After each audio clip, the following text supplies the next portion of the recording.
में आंसू थे कि हम वहाँ जो लोगों के साथ बॉन्ड बनाए उनसे जुदा हुए हैं, तो उनको छोड़ते हुए हमें दुख हो रहा था, क्योंकि हमें लग रहा था कि हमारे बहुत ही करीबी हैं। जो मैंने जैकेट पहन रखी थी अपनी इस वर्दी के यूनिफॉर्म के ऊपर, तो मेरे दाएं साइड में मेरा इंडियन फ्लैग लगा हुआ था, जो वर्दी के ऊपर उसमें ऑपरेशन दोस्त लिखा हुआ था। तो बार बार मेरे को वो जैकेट लेने की बोल रहा था कि अपनी जैकेट दे दो। मैंने मना किया कि ये मेरी यूनिफॉर्म है। तो बोला कि I like your Indian flag and I respect Indian flag. प्रधानमंत्री जी ने जो समय दिया उसके लिए हम बहुत बहुत आभारी हैं, और जिस तरह से ये हर चीज़ को लेकर के इतने संजीदा हैं, उसको देख कर के हमको भी बड़ा उत्साह रहता है कि हम अपने देश का नाम रोशन करें।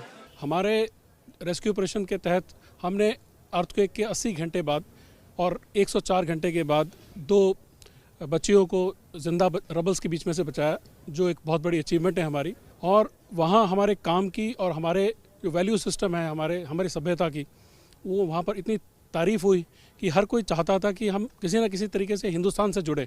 हमारे एयरक्राफ्ट के ऊपर जो नेशनल एम्बलम लगा था उसके नीचे सब लोग चाह रहे थे कि हमारा सेल्फी हो जाए। प्रधानमंत्री का तो मैं पर्सनली एडमायरर हूँ बहुत ही। उनका जो काम करने का तरीका है, उनका जो जितना वो मेहनत करते हैं, मैं सोचता हूँ कि मैं भी उनकी जैसा मेहनत कर पाऊँ अपने देश के लिए। हम लोगों को देखते ही लोग खड़े होकर के स्वागत करते थे, और लोगों के आंखों में जो आंसू होते थे वो नज़र आता था कि हम लोगों के जो हमने काम किया है उनको कितना ज़्यादा एक्सेप्ट किया है। हम उनसे रिलेट कर पा रहे थे, और वो हमें अपने एक तरह से देवदूत की तरह हम लोगों को देख रहे थे कि जहाँ पर भी ये लोग हैं तो हमारी पूरी तरह से मदद होगी। जब हमारे देश के मुखिया हमको बुला के सम्मानित कर रहे, तो हमारे लिए बहुत गर्व की बात है कि हमारे इस काम को अप्रिशिएट किया जा रहा है। बहुत ही बेहतरीन काम किया है, और यहाँ तक कि हमारे बेजुबान दोस्तों डॉग स्क्वाड्स के सदस्यों ने भी अद्भुत क्षमता का प्रदर्शन किया है। आप सभी पर देश को बहुत गर्व है। साथियों, हमारी संस्कृति ने हमें वसुधैव कुटुंबकम की सीख दी है, और ये मंत्र जिस श्लोक से निकले हैं वो बहुत ही प्रेरक है। अयम निजः परोवेति गणना लघु चेतसाम उदार चरिता नाम तू वसुधैव कुटुंबकम। अर्थात बड़े हृदय वाले लोग अपने पराये की गणना नहीं करते। उदार चरित्रवानों के लिए पूरी पृथ्वी ही अपना परिवार होती है, यानी वो जीव मात्र को अपना मानकर उनकी सेवा करते हैं। साथियों, तुर्की हो या फिर सीरिया हो, पूरी टीम ने इन्हीं भारतीय संस्कारों का एक प्रकार से प्रगटीकरण किया है। हम पूरे विश्व को एक परिवार मानते हैं। ऐसे में परिवार के किसी भी सदस्य पर अगर कोई संकट आए तो भारत का धर्म है, भारत का कर्तव्य है उसकी मदद के लिए तेजी से आगे बढ़ना। देश कोई भी हो,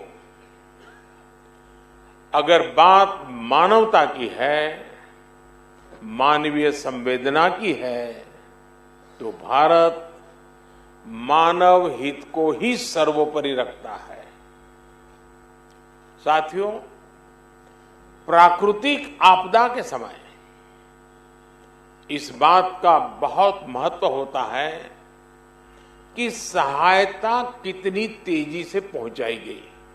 जैसे एक्सीडेंट के समय गोल्डन आवर कहते हैं, इनका भी एक गोल्डन टाइम होता है।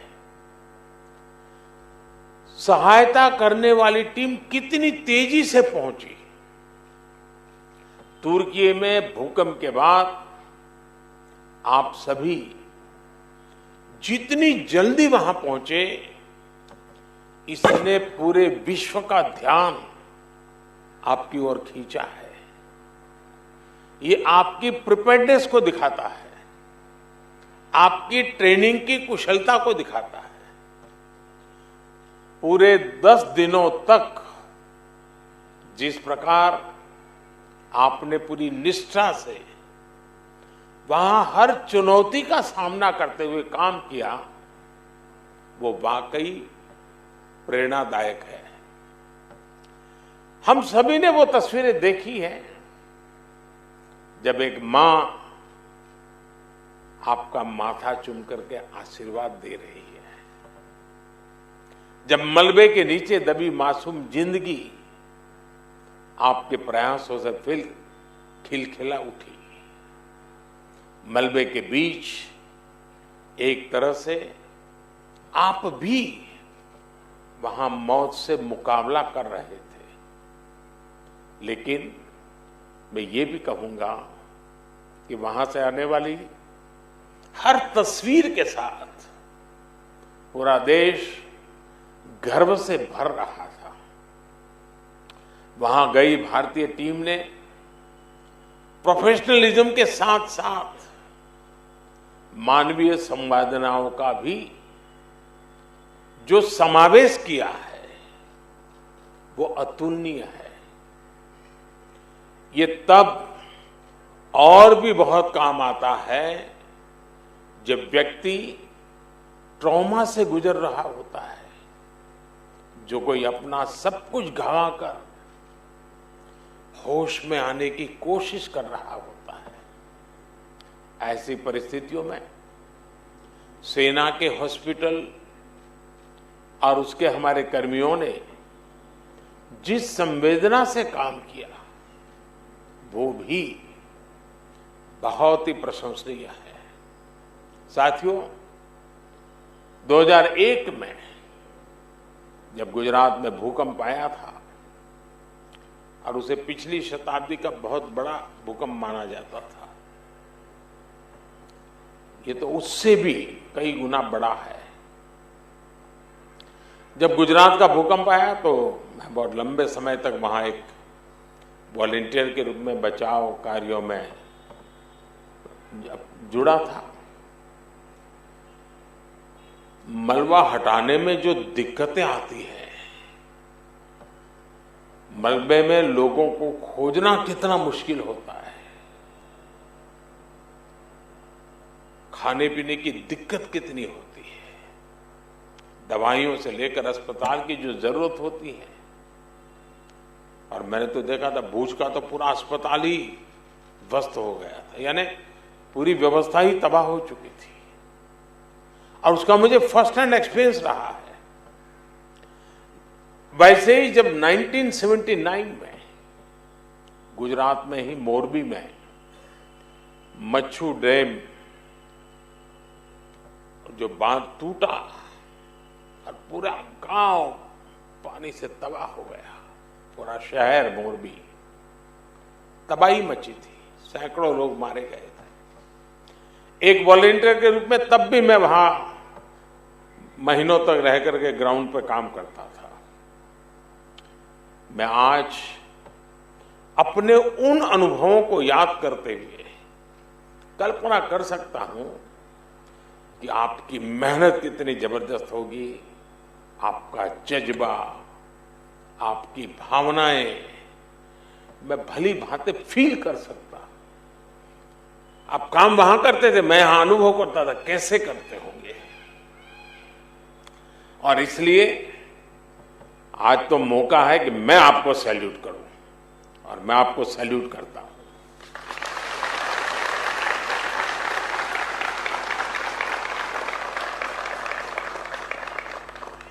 साथियों, जब कोई अपनी मदद खुद कर सकता है तो आप उसे सेल्फ सफिशिएंट कह सकते हैं, लेकिन जब कोई दूसरों की मदद करने में सक्षम होता है तो वो सेल्फलेस होता है।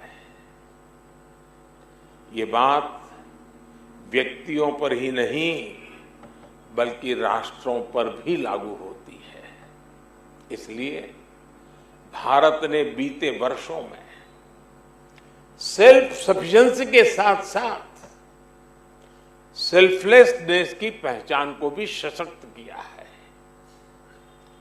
तिरंगा लेकर हम जहां भी पहुंचते हैं वहां एक आश्वासन मिल जाता है कि अब भारत की टीमें आ चुकी हैं, तो हालात ठीक होना शुरू हो जाएंगे। और जो सीरिया का उदाहरण बताया कि जो बक्से में जो ध्वज लगा था, बक्सा उल्टा था तो ऑरेंज कलर नीचे था, केसरिया रंग नीचे था, तो वहां के नागरिक ने उसको ठीक कर करके और गर्व से कहा कि मैं हिंदुस्तान के प्रति आदर से धन्यवाद करता हूं। तिरंगे की यही भूमिका हमने कुछ समय पहले यूक्रेन में भी देखी। जब भारतीय नागरिकों के साथ साथ संकट में फंसे अनेक देशों के साथियों के लिए भारत का तिरंगा ढाल बना। ऑपरेशन गंगा सबके लिए आशा बन करके उसने एक बहुत बड़ी एक मिसाल कायम की। अफगानिस्तान से भी बहुत ही विपरीत परिस्थितियों में हम अपनों को सकुशल लेकर के वापस आए। हमने ऑपरेशन देवी शक्ति चलाया। हमने यही कमिटमेंट कोरोना वैश्विक महामारी में देखा।